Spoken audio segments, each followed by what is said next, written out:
यह सारा संसार एक बहुत बड़ा जंगल है जो हमारे चित्त रूपी पृथ्वी में उत्पन्न होता और फलता फूलता रहता है।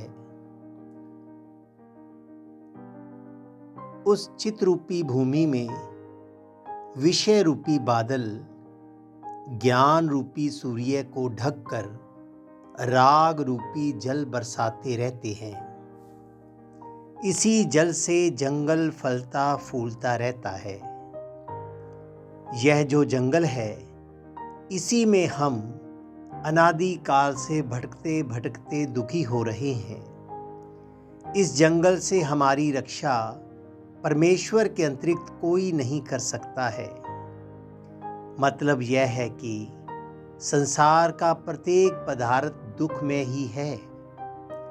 किसी भी पदार्थ में जो भी सुख हमें भास रहा है, वह केवल प्रतीति मात्र ही है। यदि वह पदार्थ सुखमय होता तो उसे भोगने के बाद ग्लानि नहीं होनी चाहिए थी।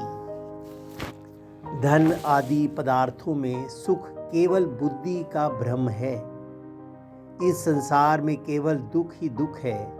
इसे ना देख पाए तो समझो हम मूर्छित हुए पड़े हैं। इस दुखमय संसार से बचने का उपाय जन्म से छुटकारा पाना है, क्योंकि शरीर धारण करने पर कोई भी दुख से नहीं बच सकता है। जन्म से छुटकारा पाना आत्म तत्व के साक्षात्कार के बिना असंभव है। इसलिए संसार दुख से बचने की कामना वाले पुरुष का कर्तव्य है कि वह परमात्मा का ध्यान और भजन करता हुआ उसकी शरण में रहे। जिस प्रकार कोई विद्यार्थी खेल कूद में आसक्ति रखता हुआ अच्छी तरह से पढ़ाई में भी अव्वल आना चाहे तो यह बिल्कुल असंभव है। अगर उसे सच्चा विद्यार्थी बनना है तो खेल कूद को छोड़ना ही पड़ेगा।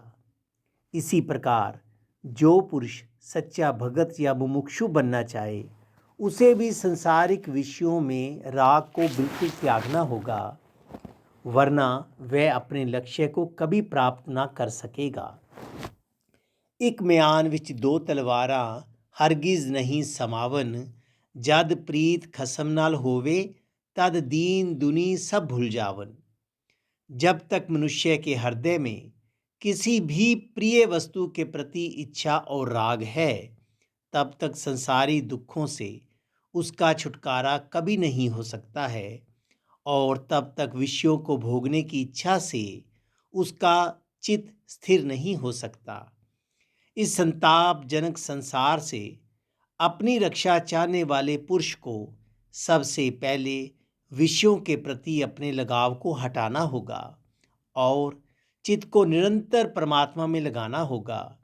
इससे वह ज्ञान प्राप्त करके परम पद का अधिकारी होगा, जहाँ से वापस इस संसार में लौटने का उसे भय नहीं होगा। हरि ओम।